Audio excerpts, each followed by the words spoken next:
नमस्कार, विश्व समाधान मंच प्यारा उत्तराखंड में आपका स्वागत है। आज चर्चा का मुख्य विषय है कांवड़ यात्रा पर बवाल क्यों? जैसे ही उत्तर प्रदेश के मुख्यमंत्री आदित्यनाथ योगी ने ये फरमान जारी किया कि कांवड़ यात्रा के मार्ग पर तमाम दुकानदार अपने नाम पट का उल्लेख करेंगे, प्रमुखता से उल्लेख करेंगे, वैसे ही तमाम विपक्षी दल जो यहाँ के अल्पसंख्यकों की धार्मिक भावनाओं को भड़काकर देश के अमन चैन पर ग्रहण लगाना चाहते हैं, उन्होंने इसका पुरजोर विरोध किया। ये विरोध केवल विरोधी दलों के नेताओं ने नहीं, अपितु मोदी सरकार को समर्थन देने वाली नीतीश कुमार के जनता दल यू से लेकर उत्तर प्रदेश में सहयोगी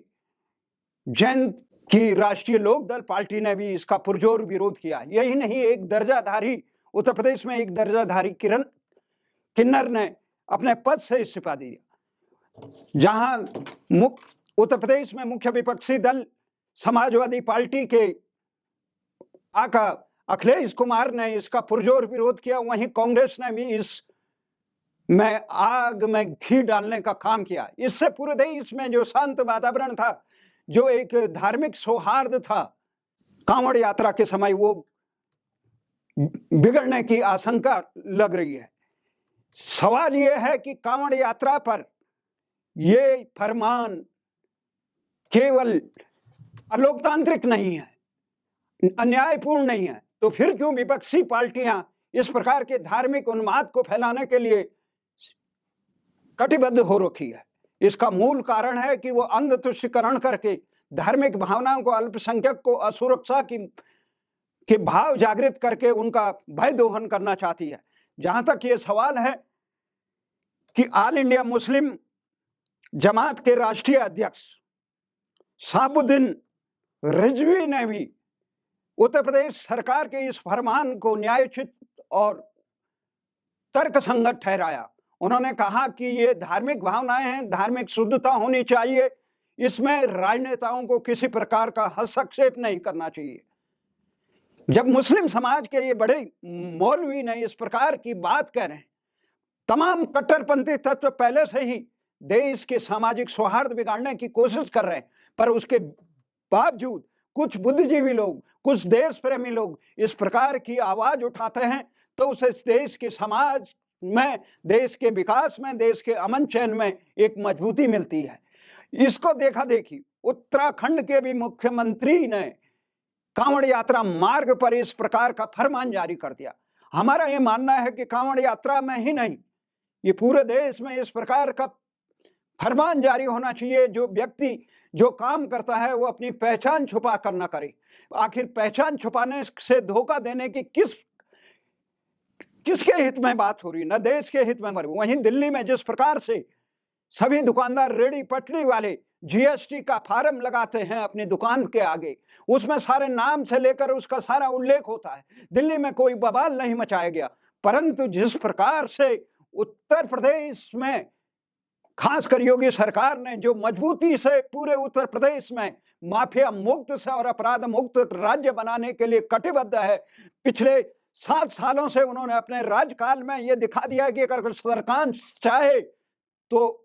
अपराधी कहीं भी सर नहीं उठा सकता। उन्होंने जिस प्रकार से अतीक से लेकर अंसारी बंधुओं का अंकुश लगाया उनके अपराधों पर, जिन अपराधियों को इससे पूर्व की सरकारें तमाम पोषित और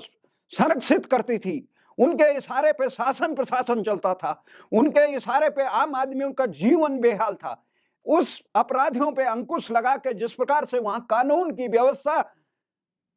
का इकबाल बुलंद किया योगी सरकार ने, उससे तमाम निहित स्वार्थी तत्वों को निवालों पर अंकुश लग गया। इसीलिए वो इस प्रकार की बातें कह रहे हैं। हमारा ये मानना है देश में ये तमाम चीज, खासकर इस्लाम के पक्ष में, इस्लाम में इस प्रकार का जो काम गैर इस्लामिक हो, बूत परस्ती हो या अपना नाम छुपा के काम करना, उनको वाजिब नहीं माना गया है।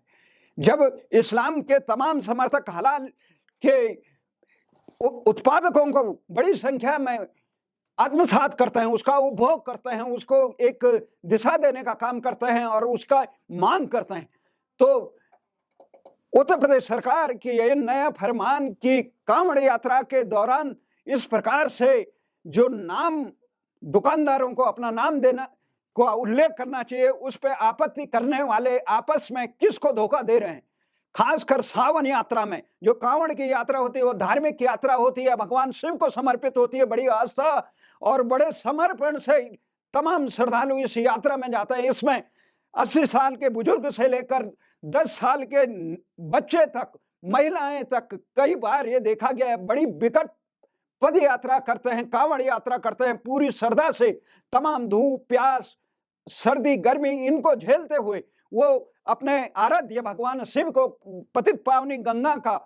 पावन जल अर्पित करते हैं और शिवरात्रि का पर्व मनाते हैं। और इस तमाम श्रद्धा के पर्व पर इस किसी भी प्रकार का छुपा उनके इस धार्मिक अनुष्ठान में किसी प्रकार का छलावा न किया जाए, क्योंकि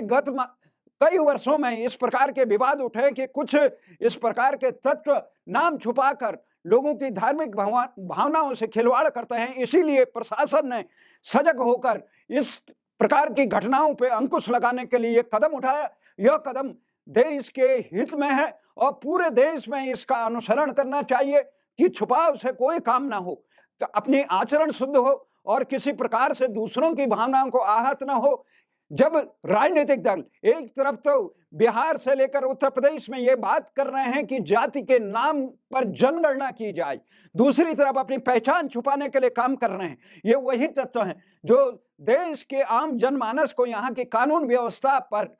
पर सवाल या निशान खड़ा करते हैं और इस प्रकार के अमन चैन पर ग्रहण लगाते हैं। हमारा ये मानना है देश की सरकार को, केंद्र सरकार को, खासकर मोदी सरकार को अनुसरण करके न केवल उत्तर प्रदेश उत्तराखंड में अपितु पूरे देश में, खासकर बंगाल से लेकर असम में, जो असम के मुख्यमंत्री ने यह चिंता जाहिर की कि किस प्रकार से वहां एक प्रकार से जनसंख्या में भारी असंतुलन हो रहा है। उस असंतुलन को देखकर खासकर सीमांत उत्तराखंड में भी इस प्रकार का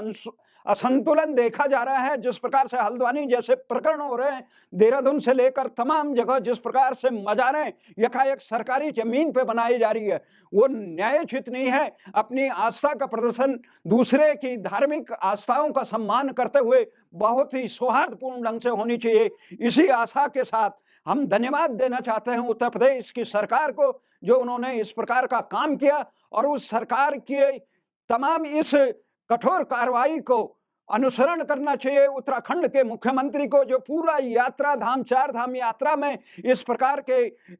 होटलों से लेकर व्यवसायिक संस्थानों में यकायक जो नाम छुपाकर इस प्रकार के कार्य किए जा रहे हैं, इस एक प्रकार के षड्यंत्र को बेनकाब करना चाहिए। आखिर इसके पीछे कौन से तत्व हैं, देश की और प्रदेश की सुरक्षा के प्रति ये कितने खतरनाक साबित हो सकते हैं अगर समय रहते हुए सरकार ने इस प्रकार का कठोर कार्रवाई नहीं की, तो आने वाले समय में ये भी कश्मीर की तरह देश के लिए नासूर बन जाएगा। धन्यवाद।